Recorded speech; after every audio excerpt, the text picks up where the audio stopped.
Hi everyone, and welcome to Screams After Midnight. This is the horror movie podcast here on the Melfuzz Podcast Network. I'm Peter Bradley, and with me, as always, is Tim. Yes, that's me. Thank you for that. Joseph's here. That's me as well. And Kevin is here. And I'm me. Yeah. Tim, do you remember the glory days of last week when those two weren't around and it was just me and you? Having an intimate one-on-one. Getting some male bonding done, really just getting in there, just getting real deep into that movie, just neck deep into it, and just really being all about it. Yeah, I remember that. Is that why I still haven't watched that video? I don't think that's allowed to be posted on YouTube. Oh, it was on several sites. The uncut version was on another site. Alright, so this is Screams After Midnight. We talk about horror movies every week, and this week, of course, we are ushering in December. Because we all went out and seen Krampus, which is our first Christmas-themed horror movie this year.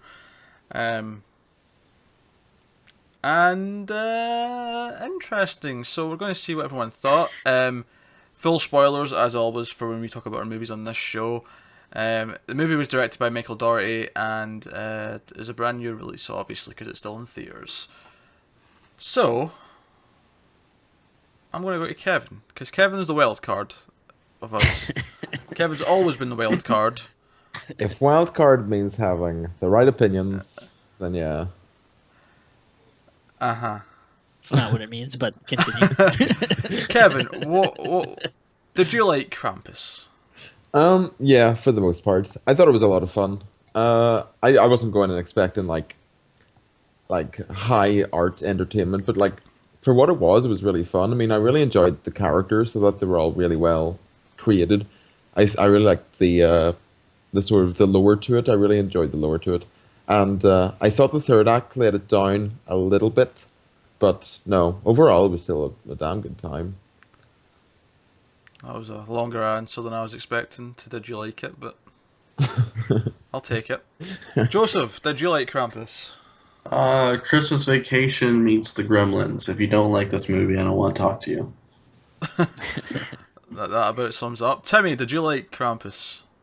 Ooh, I loved it.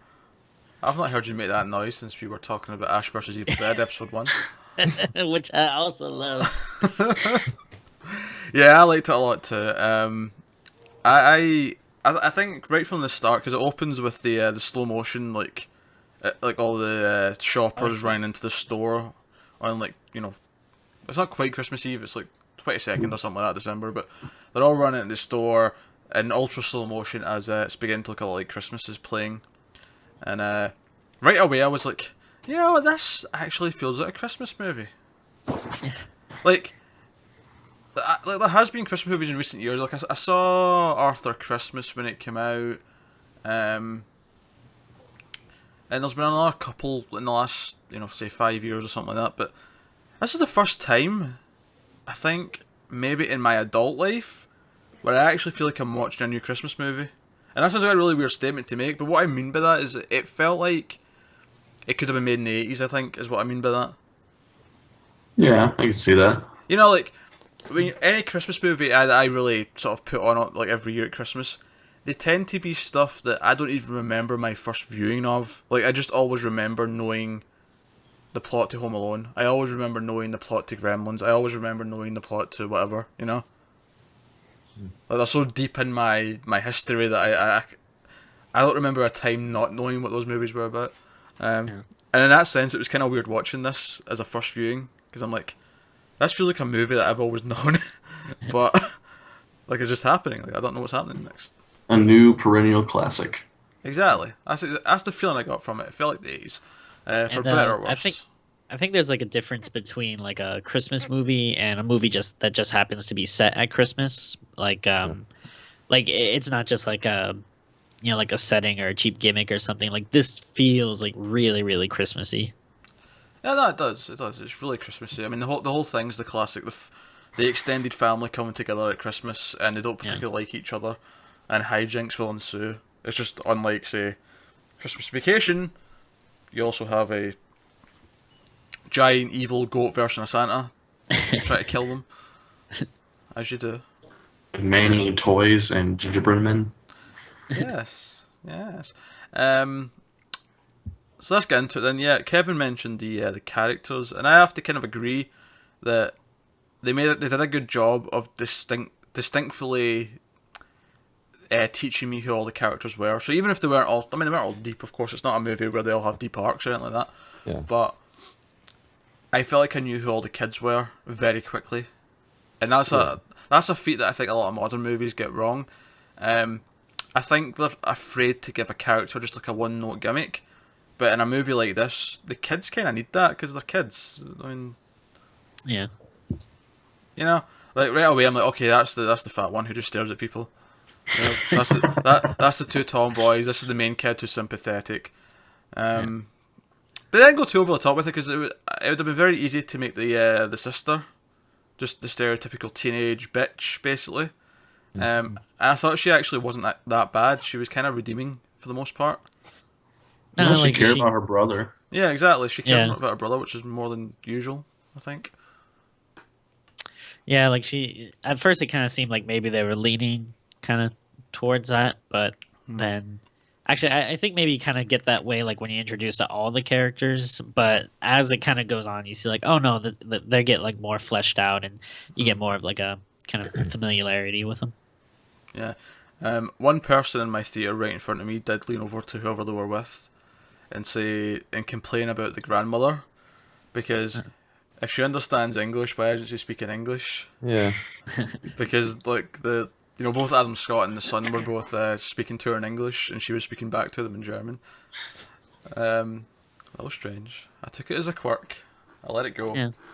But it was a little bit weird.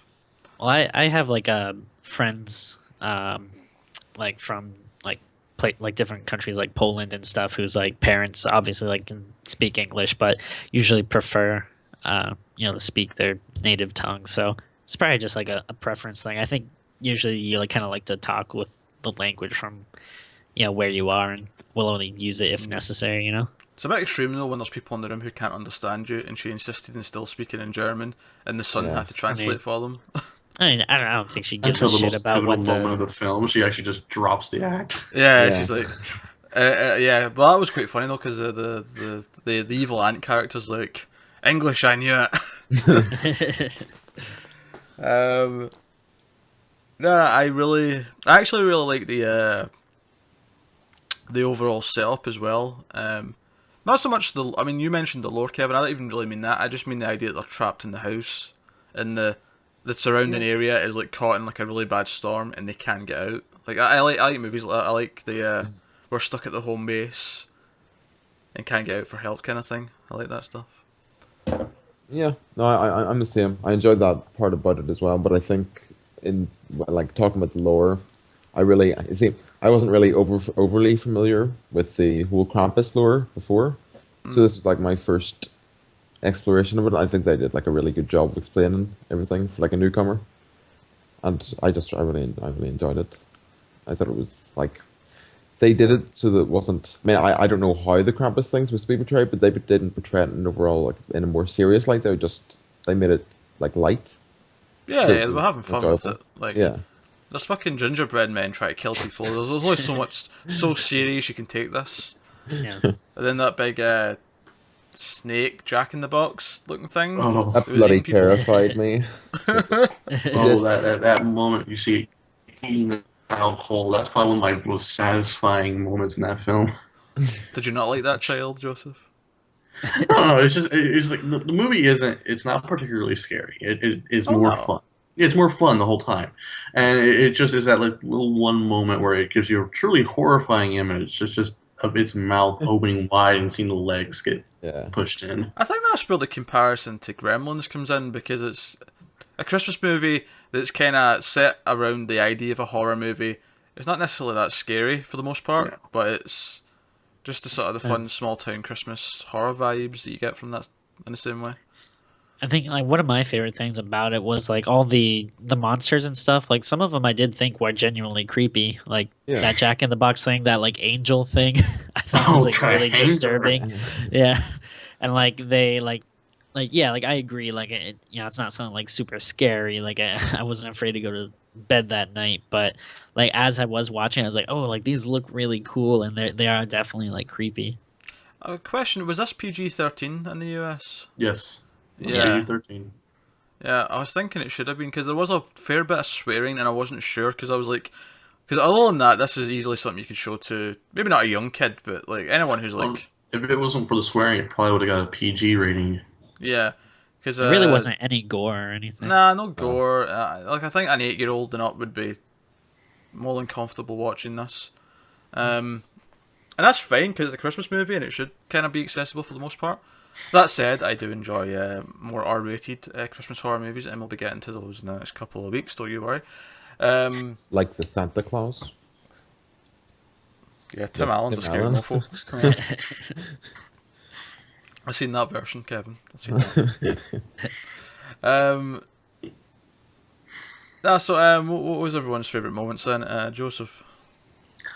Well, I already mentioned the eating the child moment. So I'll say I like the hook coming down the chimney with the gingerbread man just kind of waiting there to lure the fat child who didn't speak.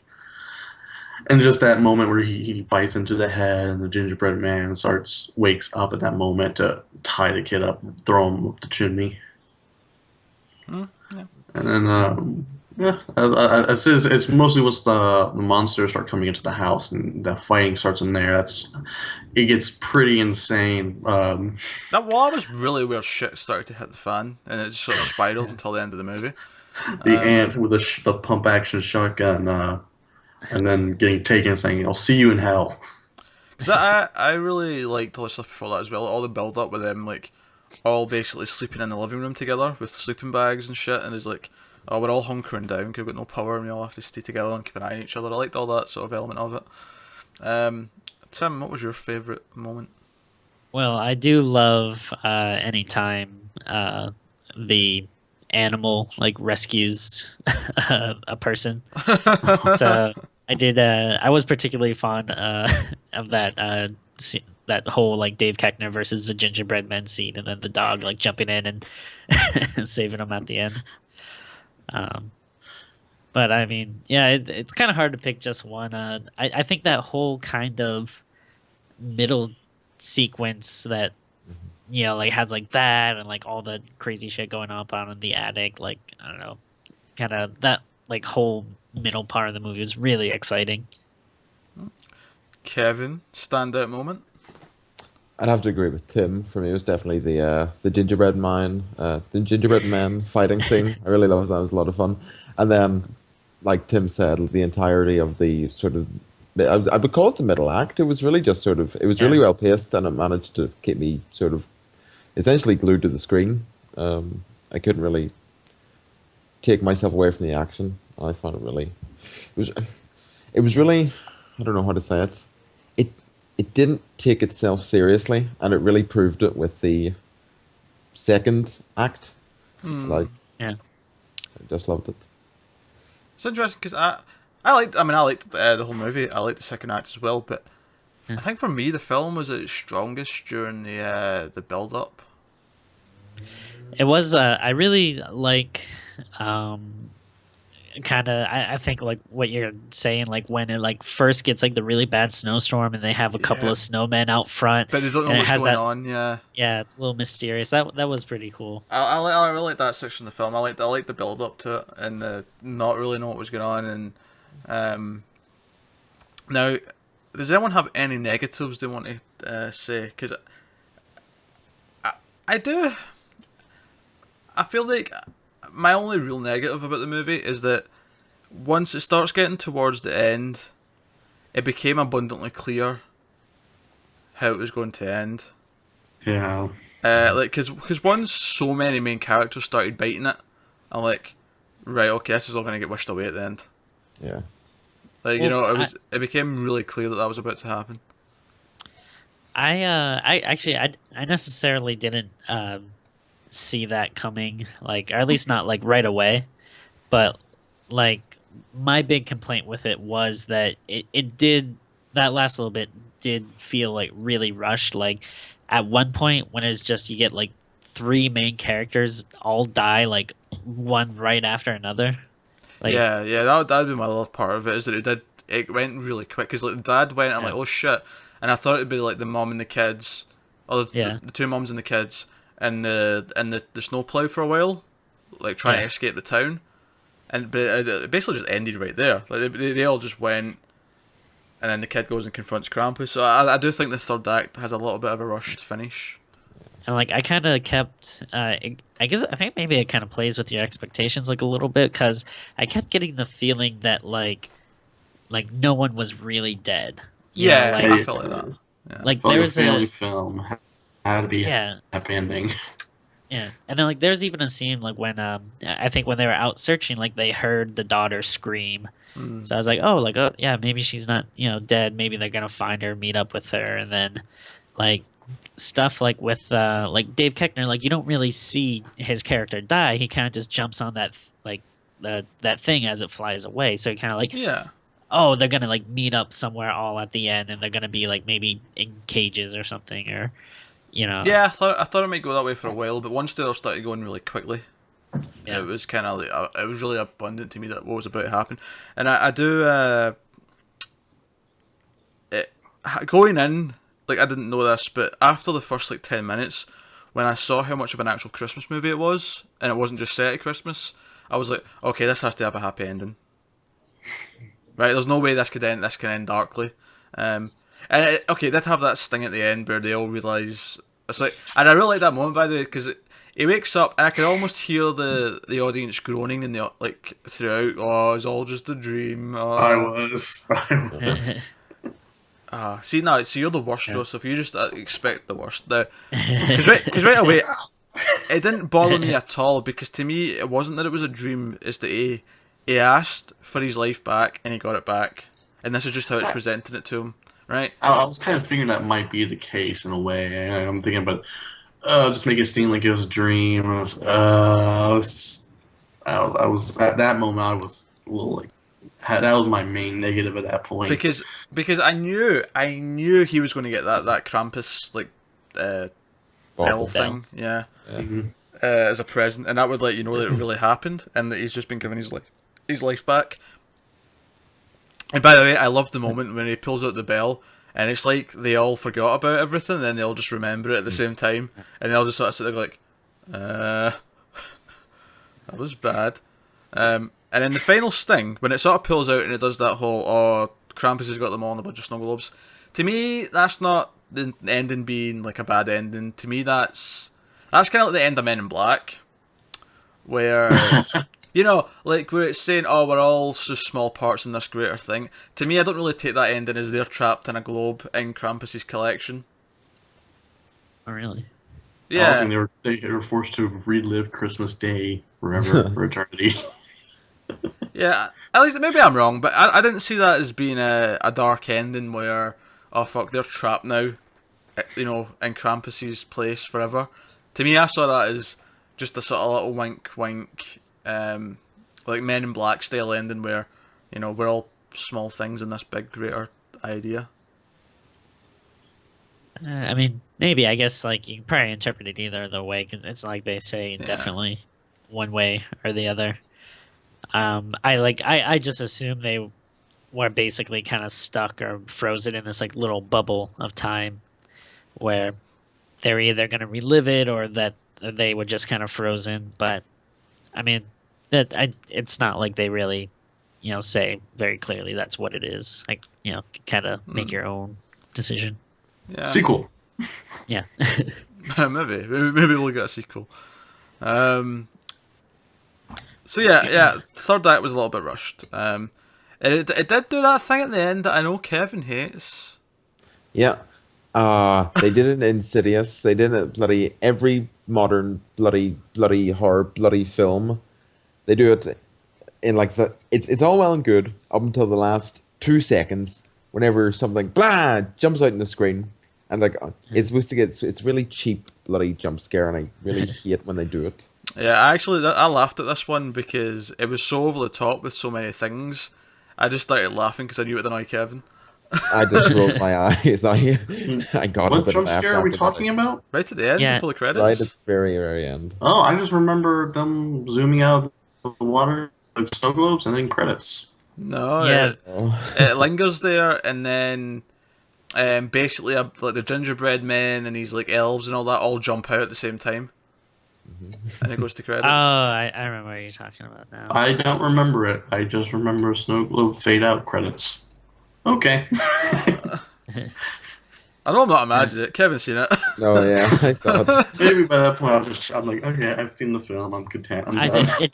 It took me a second to remember what you're talking about. I think because like when I saw it, they might have like just turned the lights on and people were starting to get up. But yeah, there was a quick thing like that. Now that you bring it up. Good. Usually I stay to the end of like the graphic credits whenever like those. The main But- titles. Yeah, the main titles are finished, but I as soon as I saw that, I just got up and left. He's like, The film could have went on for another hour. I wouldn't have seen it. I really hate when they do that. but it didn't ruin the film for you. No. I mean, like, I don't know. It just felt like a bit of a letdown because, like, it had gone through the whole film had gone through its entire course without having, as I remember, like there were no jump scares as far as I can remember. No cheap ones anyway. I don't remember being Yeah. annoyed at any. Yeah. None that really stood out, and then that just sort of was there and just felt really out of place. Yeah, well, unless anyone has anything else they'd like to add before we get on to ratings.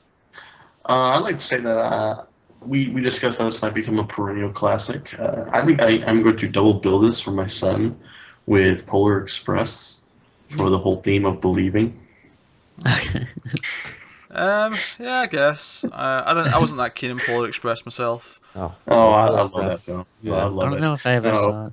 I'm gonna have the whole you have to believe, and then Admittedly, I know really you have to believe, or else he's gonna come and take your family and everyone you love. So admittedly, I didn't see Polar Express until I was like 22, so the magic was probably gone by then. oh, you couldn't hear the bell at the end. Because literally throughout the film, there was this one kid that I wanted to die the entire time. is it the blonde playing one? right here right now. Polar Express is playing. I hear the music. Polar Express. No. Anyway, let's get to ratings. There's one thing I'll say. It's like it's kind of I guess it's kind of a cheap complaint because I guess it's probably not the way you should view things, but I guess there was maybe like some stuff that I wanted more of or was hoping would play bigger parts. Like there's some stuff like with like the snowman. I thought like, oh, those are like kind of creepy. I wonder like how those will come into play or something. Or One looked you like know. Howie Jr. even. yeah, and it's nothing really happened with that. And then like when the elves first showed up, I thought they were really creepy looking. So I was like, oh, I like hope we get to see a lot more of that. And then didn't really, see much more of them and stuff. And then there's even like a bit of me that kept thinking like, oh, I wonder if like Santa Claus is gonna show up and they're gonna fight or something. He's gonna show up to save them. Yeah, which I guess I know that's like a dumb complaint to be like, oh, I'm mad that because they didn't do that. Like you shouldn't judge it on what it wasn't. But there was like a lot of stuff like that maybe it's a good thing that I was like, oh, I want more. I don't know, but Yeah, it was fairly reined in. It was a low budget movie. It was made for $15 million, oh, wow. which is low for these days standards, but quite a big margin. So, And I will say one last thing that I did think it was kind of cool to see like a lot of like pretty big actors that I've never seen in this kind of movie before. Like I mean, we all know Adam Scott, has horror roots with Hellraiser, but wait, which Hellraiser is he in? Inferno, I think it's the fifth one. Yeah, No, Bloodlines. I've not seen anything past the third one, so they don't I think count. it's the one that starts in space. He's in a flashback. Of so course, it's it has to be in space. yeah, I think it's actually 4 Bloodlines. He is Yeah, in, we but- also had the I can't remember her name, but from Fargo season 1. She's Oh, the the sister. woman from The Gift. She's also the friend in The Gift. Oh, The sister aunt, yeah, she's I the can't remember. best friend of the woman in the gift. The one, Ah, yeah, the next door wait, neighbor. yeah, Yeah, okay. wait. that's Who her. who is she in this movie? The The sister. aunt, the Yeah, the sister of aunt. the, Yeah, All right, Oh, yeah. oh, yeah. from yeah, Fargo. Oh, Yeah. yeah. I completely forgot. Or But For you've been I kept. you've I been was thinking watching of that this past week, Tim. For fuck's sake. when you said the sister, I thought you meant like the young sister of like the kid. So I was like trying to think like, no, Oh no sorry. no. oh, but no, I know what you mean. Yeah, no, it was great to see her, and And Todd Packer. yeah, like a lot. It was cool, just like a lot of like comedy people that you wouldn't normally expect to see in a horror movie. But I thought they did great, and I thought they were good at being like funny, but also like like just generally Real good at being people. scared and yeah. Yeah, actually, one of the funniest lines. I'm probably paraphrasing it here. I can't remember the exact line, but it's when after Adam Scott saves him, he says, "I'm sorry, I thought you were a spineless piece of shit all these years." Um, that line really made me laugh for some reason. It's just like the brutal honesty of it. I thought you were a spineless piece of shit all these years. That was funny. I like when they destroy his truck. Like he like yells, was it like Lucille or something? Yeah, he had a name for it. Yeah. Lucille. Right, let's get to ratings. You've been stalling me long enough, Tim. Sorry. Oh wait, another thing. So, how many evil gingerbread men out of 10 are we I giving also put something Krampus? different. That was too obvious. I'm so fucking sorry. I'm so sorry. I went for the obvious choice, but it's the choice that makes sense. Okay? Evil gingerbread men. There was Okay. even multiples of them in the movie, right? Kevin, Yes. how many evil gingerbread men out of 10? um, I feel confident giving it a 7 out of 10. I enjoyed it. I really enjoyed it. The third act let it down a bit, like we discussed, but no, 7 out of 10 seems fair. I like the whole point of that was taken off for the jump at the end. That's Yeah. it. Joseph. First, I just want to comment Kevin's little face. Yes. I would probably give it 7.5 evil gingerbread men out of 10. I disarmed one.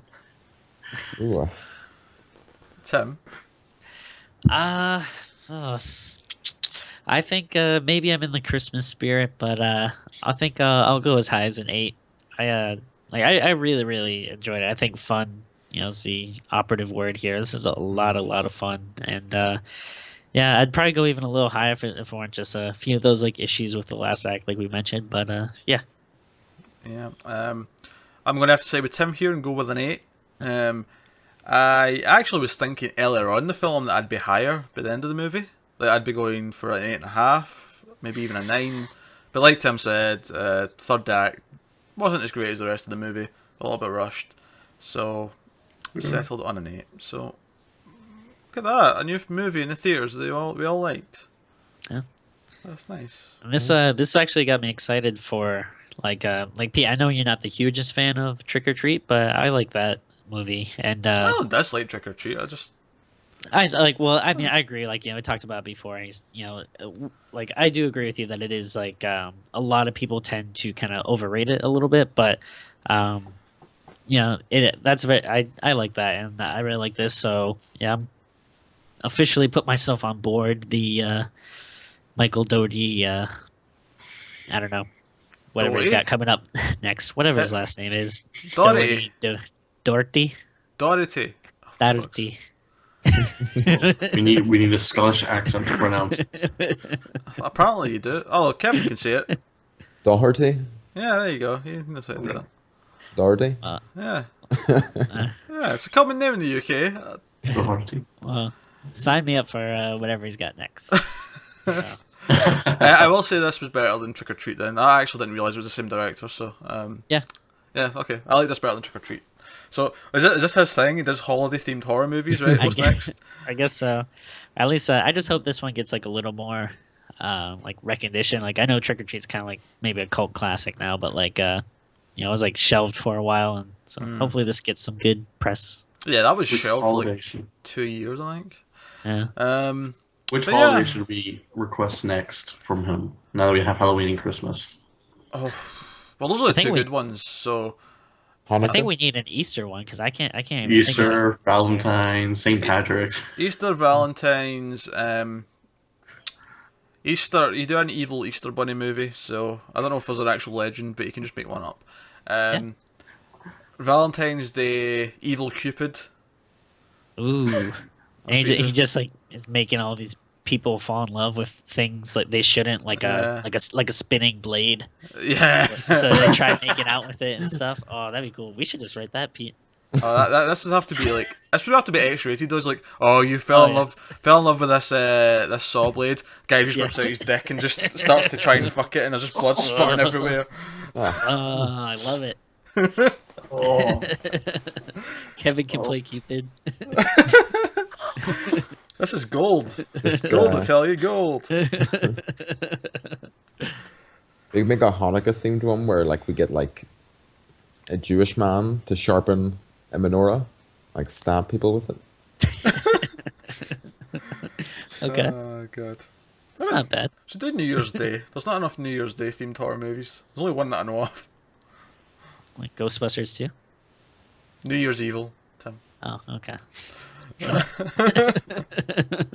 Alright, so I guess that wraps us up then this week for Krampus, which will be our last new release for the year on this show.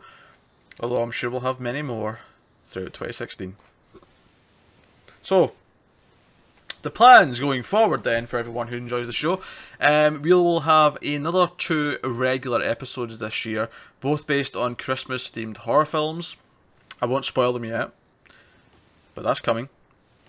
And then for the week between Christmas and New Year, we will have our end of year special, and we will talk about the best and worst horror films of the year, and maybe even pick our favourite and least favourite of the ones we've covered on the show, just in general, for this year. So people can basically complain to me about making them watch certain things, or thank me for introducing them to certain things. Spoilers. The video dad will be making my list. Yeah, but I don't know which list we'll be making. That could go either way. That could be on the best or the worst of I'm list. sure. I think the gallows is worse than that. Oh Yeah, dear. it is. Oh dear. So is Demonic Toys. I don't know. Well, Hey, now. Kevin will be making my worst of list, I'll tell you that. Right, so that's the plan for the rest of the year, so I look forward to all that stuff. We've got a lot of Christmas-themed horror goodness in the next couple of weeks for you. With all that said, though, you can let us know what you think of Krampus in the comments if you're on YouTube. If not, you can let us know on Twitter at mailed_fuzz. You can also email us at mailedfuzz@gmail.com. And you can also find everyone else here in other places. Kevin, where can people find you? You can find me on Letterboxd and Twitter at MomoGuy123. And that's it. Can also find you hunting leprechauns in the fields of Ireland, can you not? Yes, but only on Sundays. Joseph, where can we find you? I can be found on Twitter and Letterboxd at jkohler_93, and on the Model Fuzz Facebook group, where I'm probably most active. Cool. Timmy, where can people find you? And yes, take your chance. You've got big surprises coming for your comic books soon. I'm sick of hearing it. End of every show for the last 3 weeks, he's like, oh, there's something big coming soon. Well, I'll Cock be tease. debuting some new books in the new year. So facebook.com/goatmancomics. So very, very excited. I've been getting new pages in. So early next year. So very excited about that. But any social media stuff, you can follow me at Tim Vargolish. Actually, you should follow the Final Fantasy VII Remake philosophy on releasing your new book, Tim. You should do it in parts. So do 4 pages. Do 4 pages for January. Release that. And then people can buy the next 4 pages in June or something like that. Wait, is that how they're doing the remake? Yeah, they'll split it up in Yes. parts. What? That's lame. Yeah, it kind of is. Ugh. We don't know if that means Robert episodes liked it. or if they're just doing. Why would you like that? Of course, Robert likes everything. Alright, you can find me on Twitter and other social media places at Wooble89. You can also find me in other shows here on the network. Of course, if you're watching this on YouTube, you're on the Mail Fuzz Movies channel, along with all the 1.21 gigawatts movies content which I am on. You can also find the Star Wars podcast on there. You can also find Hideout with other 2 channels, such as the Mail Fuzz Video Games channel with all the 1080-bit content, and the Mail Fuzz TV channel with all the almost cancelled weekly TV reviews and stuff like the Slayer Revisited, Buffy retrospectives. I'm on a lot of that, I'm not on everything. But you can go over to those channels if you want. If you only like this show, if you only like horror movies, stay in this channel. We're the best anyway. The other ones are shit. This has been Screams After Midnight. Keep watching horror movies. I'm not going to say Merry Christmas yet. It's still a few weeks out. But keep watching horror movies and we'll see you next week. Pan out, just show us in a little ball. Pan out. Tim's balls.